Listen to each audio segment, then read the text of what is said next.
Hello, my name is Rush Williams, and I am the project director for the MSPI prevention grants here at Muskogee Creek Nation Behavioral Health Services. I would first like to thank the diabetes program for allowing me to come on and to talk today. And then also I would like to thank Muskogee Media for always supporting all of our projects and also just across the tribe as well. So the first thing that we're going to look at is, what is stress?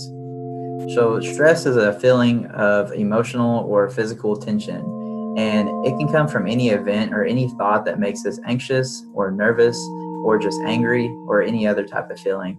Stress is your body's reaction to a challenge or demand.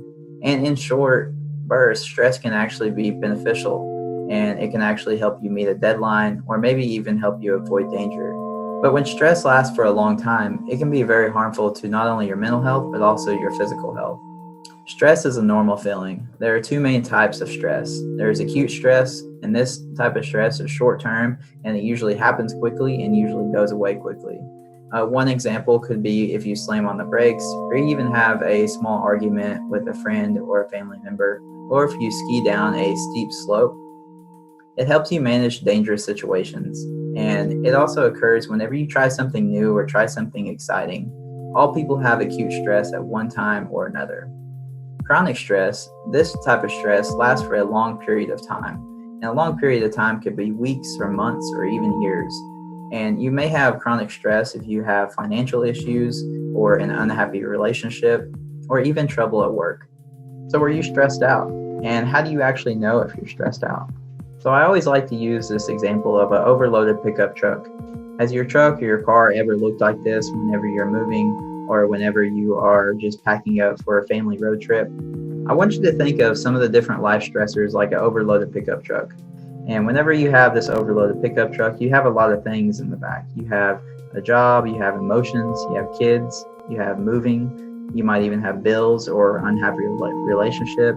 And also we have this COVID pandemic as well. And whenever you find all of these things in the back of your pickup truck, you need to think about trying to get some of them out. You need to try to think of prioritizing some of them. That way you can help manage that stress. You got to get some of these things out of your pickup truck. So how do you know when you're stressed? Well, for one, we can start looking at physical and emotional symptoms. Sometimes you may not realize that these symptoms are actually caused by stress. Some of the symptoms could be lack of energy, very irritable, upset stomach, forgetful, lacking self-care, headaches, increased alcohol or drug use, or even sleep issues. So I'd like to include these signs and symptoms because a lot of these are actually physical symptoms as well. Next, I would like to talk about what it might look like if a youth is experiencing stress in their life. And we're just going to break it down into three categories. Is you struggling in school, or social settings, or even daily activities? So if a youth is struggling in school, if they have started to not do as well in one of the classes, and then even social settings such as a birthday party or even a football game, and maybe they're just not interacting in a healthy manner.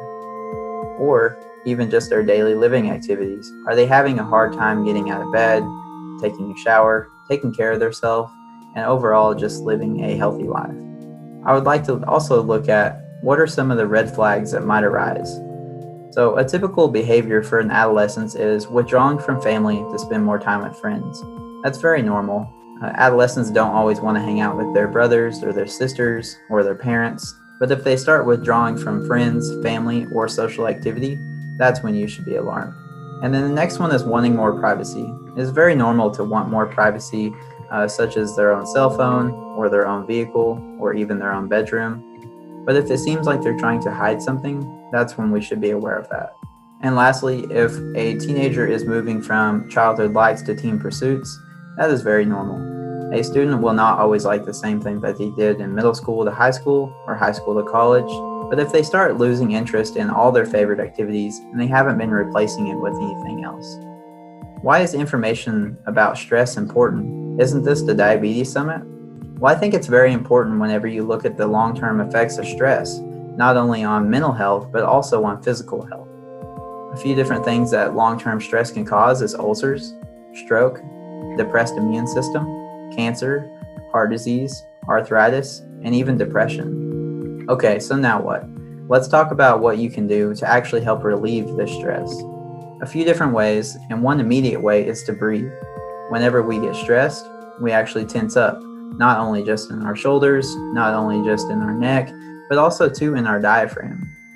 And if we're not breathing correctly, our brain is not getting enough oxygen.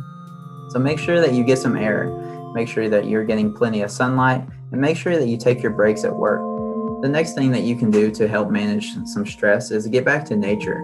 Getting back to nature is more than just going outside. It's being aware of what you're seeing, what you're feeling, what you're hearing, what you're smelling. It's being aware of all of your surroundings. And each day, do one thing that you truly enjoy.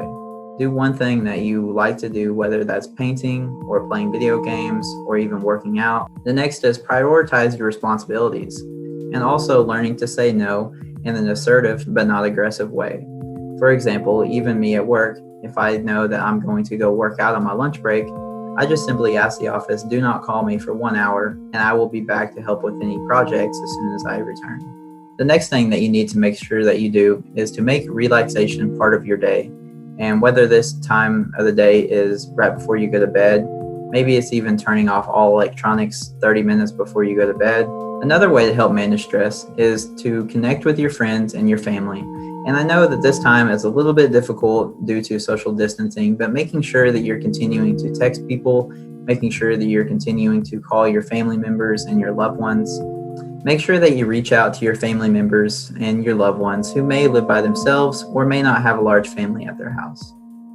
The next thing is getting enough rest. And getting enough rest is more than just 5 to 6 hours and being able to function. It's actually trying to get quality sleep for 7 to 9 hours. Spend quality time with your family. This quality time needs to be more than just watching TV with each other. It needs to be turning off all electronics, playing board games with each other.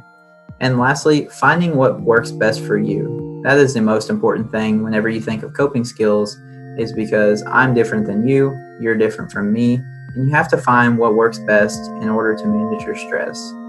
For me, exercise is how I manage my stress. Exercise doesn't have to be lifting as much weight as I can, and it doesn't have to be running 10 miles. It could be even just mowing my yard or jumping on the trampoline for 5 to 10 minutes with my daughter, or even taking the family to the track. And the last thing to remember is that sometimes we might even need a little bit more help. So consider reaching out to a sibling or a close friend or a spouse, or maybe even an agency, and think about counseling. A good option could be Muskogee Creek Nation Behavioral Health and Substance Abuse Services. Our main office phone number is 918-758-1910. If you or someone you know is in a situation where they feel like that they are very stressed or overwhelmed, contact us at 918-758-1910.